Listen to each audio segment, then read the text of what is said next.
বন্ধুসকল মোৰ অন্য এটা ভিডিঅ'লৈ মোৰ ৰাজীৱ ব্লগ চেনেললৈ সকলো বন্ধু বান্ধৱীসকলক পুনৰ স্বাগতম জনাইছোঁ। আজি মই পুনৰ আছোঁ আমাৰ বিহু প্ৰেক্ষাগৃহ আৰু আমাৰ বিহু ইতিমধ্যে শেষ হৈ গ'ল। আমাৰ 6-7 মে যোৱা আজি, গতিকে আজি বিহু শেষ হোৱা গতিকে আমাৰ সমিতিৰ দাদাসকল আমাৰ গাঁৱৰ পৰিপথা গাঁৱৰ যুৱসকলে এসাঁজ লগত ভাত খোৱাৰ আয়োজন কৰিছে। সেই গতিকে লৈ পুনৰ আজি আকৌ প্ৰেক্ষাগৃহলৈ আহিবলগীয়া হ'ল। ভিতৰত বনোৱা মেলাৰ কাৰণে সকলো তৈয়াৰ কৰি আছে। আপোনালোকক মই ভিডিঅ'টো দেখাই আছোঁ, সকলোকে চাই থাকক। বন্ধুসকল, এতিয়া আমাৰ ভিতৰত আলু চালু মানে চব্জিবিলাক কটা মেলা হৈ আছে। আপোনালোকক ভিডিঅ'টো জৰিয়তে দেখাম, এতিয়া আপোনালোকে চাই থাকক। আমাৰ দাদাসকলে কাটি আছে।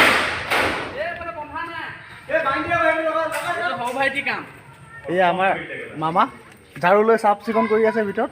এই ঝাৰুটো জোকাৰিছে দাদা।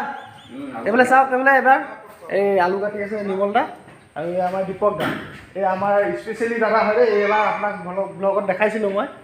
এয়া দীপক দা, আমাৰ বিহুখন পাৰ হ'ল। আপুনি মানে কেনেকুৱা কি ধৰণে পাৰ হ'ল, কেনেকুৱা লাগিলে বিহুত, আপুনি কিবা দুআষাৰ ক'ব নেকি? বিহুখন ৰাইজে মোটামুটি ভালেই পালোঁ বুলি কৈছে। ভালেই হ'ল, বতৰো ভাল কৰিলে। হয়, বিহুখন ভাল হ'ল, ৰাইজে চাই খুব আমোদ পালে। হয়, তাকে আৰু হয়, যিমান পাৰোঁ সিমানে ভাল কৰিবলৈ সিমানে। এই বন্ধুসকল, আমাৰ ইয়াত সঞ্জিত দা, এই যিটো আমাৰ মানে পোহৰ আমাক মানে ইলেক্ট্ৰিক যিটো মানে কানেকশ্যন দি আছে, আমাৰ সঞ্জিত দা বৰ লাজ কৰি হাঁহিছে দেই। আমাৰ বিহুখন কেনেকুৱা হ'ল লাগিলে, পাৰ হ'ল, আপুনি কি ক'ব আমাৰ বিহুৰ বিষয়ে? ভাল, বহুত ভাল লাগিলে। হয়, আৰু বৰ ধুনীয়াকৈ পাৰ হৈ গ'ল। হয়, যাতে যিবিলাক অহা বছৰ অহা নাই, তেখেতলোকে এই বছৰ অহা বছৰ আহিব লাগে, তাকে আশা কৰিলোঁ আমি। হয় বন্ধুসকল, ভিতৰত কটা মেলা আৰম্ভ হৈছে, এতিয়ালৈকে বনোৱা আৰম্ভ হোৱা নাই। সেই গতিকে অলপ বাহিৰতে ৰৈছোঁ, কাৰণ কেলৈ ময়ো লাগি দিব লাগিব। কাৰণ কেলৈ ক'ব নহয় অকল খাবলৈ আহিছে বুলি, কাম কৰা নাই বুলি। সেই গতিকে লৈ অকণমান বাহিৰলৈ আহিছোঁ, খোজকাঢ়ি এনেই মানে ওলাই আহিছোঁ আৰু যাম আৰু অলপ লাগি দিম। তাৰপৰা আৰু আহিব দুজনমান আমাৰ নিমন্ত্ৰিত অতিথি আহিব। বিজিত দা, দীপক দা, দাদাসকলে মানে কোনোবা অতিথি আহিব বোলে, অতিথিকো খোৱাৰ ব্যৱস্থা কৰিছে। তাকে এতিয়া আমি বনাই মেলি দিওঁ, অতিথিও আহিব, লগতে আমিও এসাঁজ খাম আৰু। এয়া বন্ধুসকল, দীপজ্যোতি পালেহি।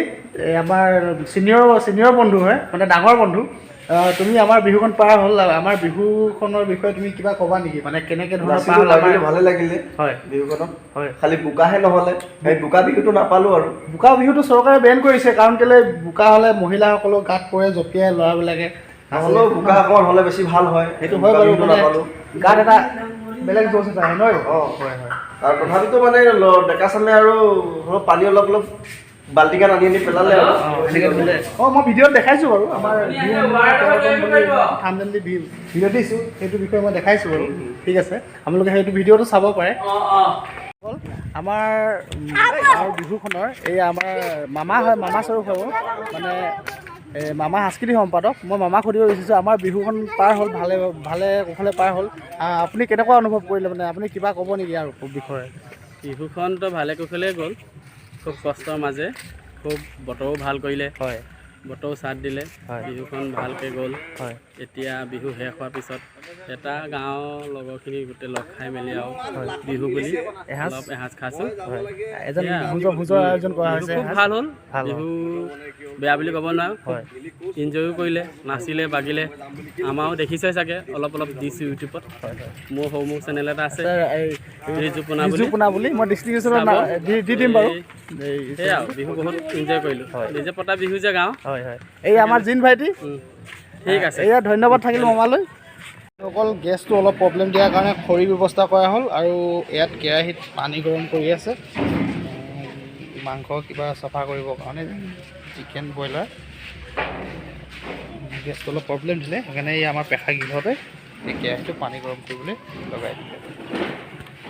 এয়া পিঁয়াজ কটা এটা নতুন পদ্ধতি, এটা নতুন মানে যন্ত্ৰ। এনেকৈ ধৰণৰ পিঁয়াজটো সুমিয়াই কেনেকৈ টানিলে পিঁয়াজটো নিজে সৰু হৈ যায়। একদম সুবিধা। আপুনি ক'ৰবাত যদি বনভোজলৈ যায়, পিকনিক কিবা এনেকৈ ক'ৰবালৈ ফুৰিব গ'লে বহুত সুবিধা। এয়া কি আছিলে? আদা আছিলে ন? আদা কিমান ধুনীয়া পেষ্ট হৈ গ'ল। আদা পেষ্ট কৰিলে, এতিয়া পিঁয়াজ পেষ্ট কৰিব তাত। বন্ধুসকল, আমাৰ কুঁৱৰী পথাৰ ৰঙালী বিহুখন ভগৱানৰ কৃপাত কোনো দুৰ্ঘটনা নোহোৱাকৈ, কোনো বাধা বিঘিনি নোহোৱাকৈ ধুনীয়াকৈ পাৰ হৈ গ'ল। সেই গতিকেলৈ আজি আমাৰ কুঁৱৰী পথাৰ গাঁৱৰ যুৱকসকল আহি কিনে একগোট হৈছে, এটি সৰু ভোজৰ আয়োজন কৰিছে। তাতে আমাৰ বিহুৰ সভাপতি ডাঙৰীয়া আমাৰ বিজিত দা মানে আমাৰ বিহুখন কেনেধৰণে পাৰ হ'ল, মানে কেনেকুৱা কি হ'ল তাৰ বিষয়ে মানে অলপ ক'বলৈ আমি খুব সুন্দৰ পৰিৱেশ।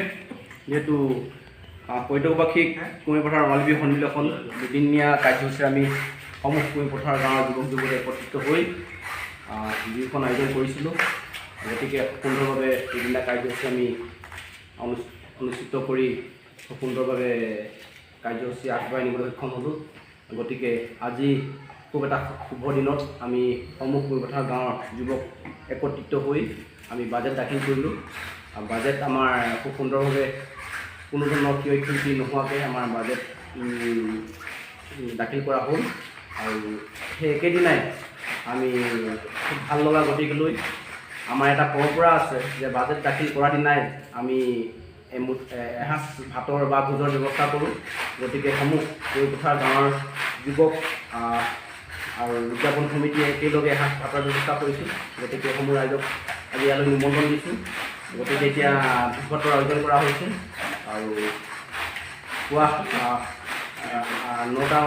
গধূলি 9টা বজাৰ বা 9টাৰ ভিতৰতে আমাৰ ভোজৰ ব্যৱস্থা কৰি যুৱকসকলে লগে ভাগে এমুঠি খাই আমি এটা বছৰলৈ আমি এই কাৰ্যসূচী সামৰিম। গতিকে খুব সুন্দৰ পৰিৱেশ, ভাল লাগিছে। আৰু সমূহ আমাৰ এই কৰ্মকৰ্তা গাঁৱৰ উদযাপন সমিতি বিষয়ববীয়া একত্ৰিত হৈ অনুষ্ঠানটো আগবঢ়াই লৈ যোৱাত আমি খুব এটা গৌৰৱ অনুভৱ কৰিছোঁ।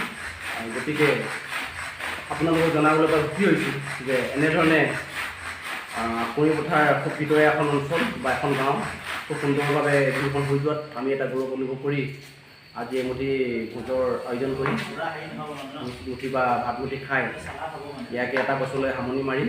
আৰু অনাগত দিনত ইয়াতকৈ যাতে সুন্দৰকৈ এখন বিহু পাতি আমাৰ মদাখাট মৌজা ৰাইজক আমি উপহাৰ হিচাপে দিব পাৰোঁ, তাকে কামনা কৰি মই দুই এষাৰ মন্তব্য আগবঢ়ালোঁ আপোনালোকে। ধন্যবাদ দাদা, আপুনি বহুত ধুনীয়াকৈ মন্তব্য দিলে। এয়া বনি আছে পচলা আমাৰ যুৱকসকলৰ কাৰণে, আৰু অতিথিও আহিব খাবলৈ। এই উলিয়াই টেষ্ট কৰিবলৈ আমাৰ দীপক দাদাই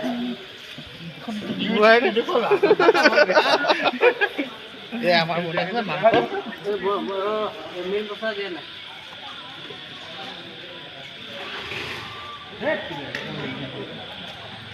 সেয়া বন্ধুসকল, আমাৰ কুঁৱৰী পথাৰ বিহু সমিতিৰ তৰফৰ পৰা এয়া আমাৰ যিটো ভোজ দিয়া হৈছিলে, সকলো যুৱকসকলে আমাৰ জ্যেষ্ঠসকলে মানে খাই আছে, আমাৰ মামাসকলে খাই আছে।